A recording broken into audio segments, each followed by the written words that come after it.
I think the single biggest area of growth in the budget, though, and it makes it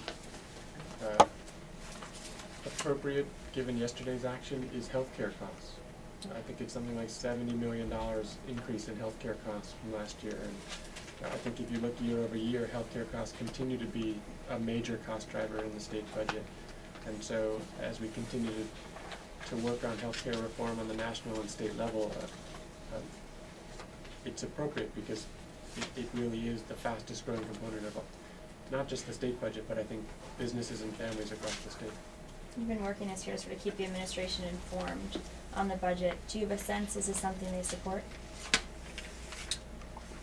Nobody from the administration has called me to say that they support the budget, but I haven't gotten any call to give me specific criticisms about the budget. I think that we've tried to keep them informed, and I think that we've met that obligation, and I think that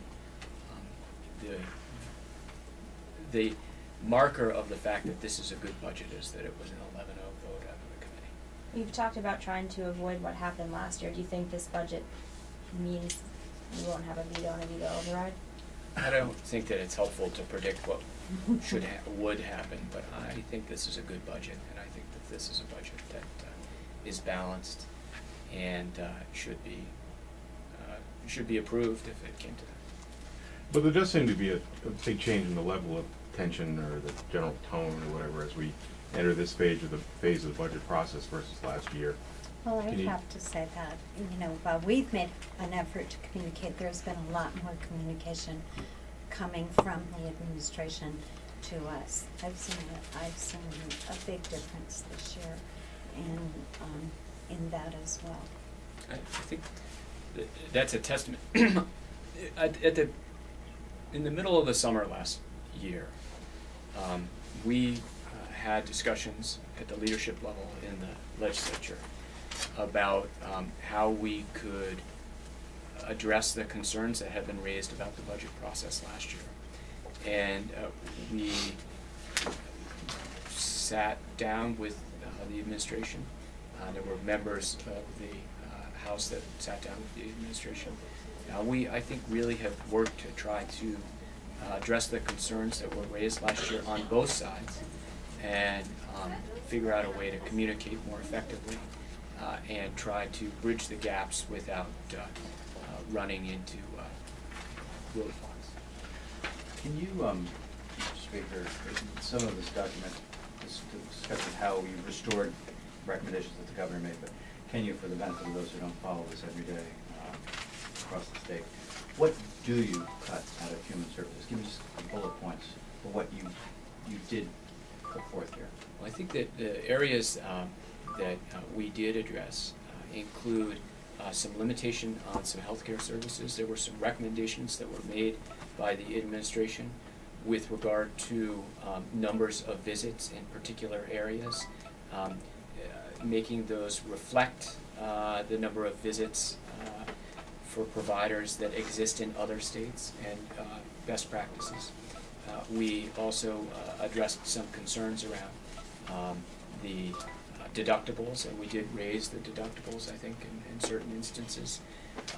We made some reductions in a variety of other areas. I think probably Representative Larson, who has that part of the budget, could probably be better in the specifics. I think some of the proposals from the administration were actually well received in terms of adding back some positions that address eligibility determination and Medicaid fraud, so that we're sure that the state's not paying for money that we don't owe or for people who don't qualify.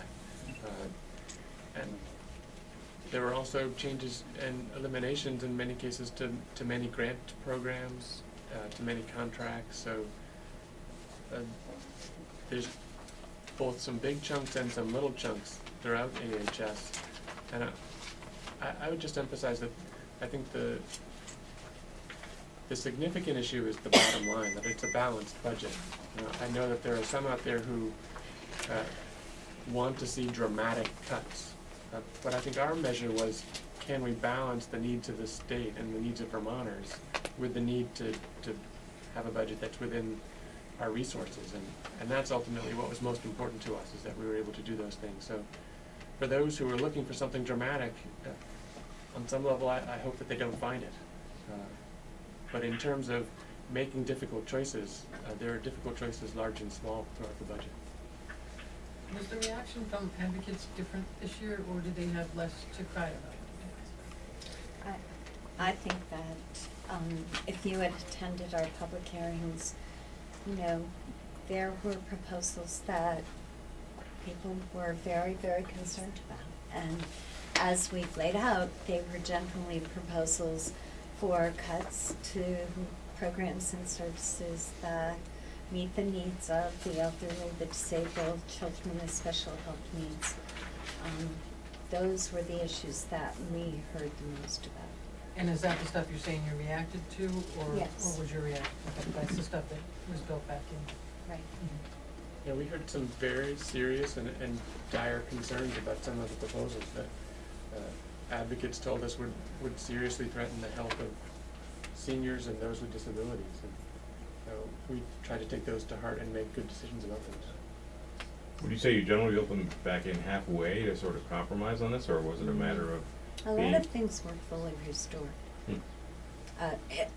Particularly in those areas that we just talked about. Mhm. In other areas, you know, we did do 3% cuts, so. And again, we looked very closely at proposals that we felt might have produced some short-term savings, but were ultimately just going to cost the state more. Again, if we were looking at what it takes to allow a senior to live in their home independently compared to living in a nursing home at our expense, we restored programs and funding that allow them to continue to live at home. That for us didn't seem to be a prudent way of balancing the budget. I'd just like to say one thing. I mean, I talk with my colleagues from around the country, and I watch what's going on around the country. I think we have a lot to be proud of in the way that we've dealt with the budget so far. I mean, if you even look at some of our neighboring states and see the dysfunction that is happening in those places, it's really a testament to the fact that in general, the legislative process, working with the administration, works in the state of Vermont. So I'd like to see if there's any questions from those on the call. All conference participants are unmuted. To mute your participants, press 7-7. Are there any other questions? Anyone on the call with questions? No, just listening. Okay. Thanks. Okay. Budget will be up tomorrow and Friday. Tax bill, miscellaneous tax bill, and the T-bill. All three up tomorrow? You betcha. Bring your jammies. Why are we biting off so much in one day? Thanks, everybody. The way it worked out. Because there was a request that we move the miscellaneous tax bill to tomorrow. Last year we did the budget and marriage the same day.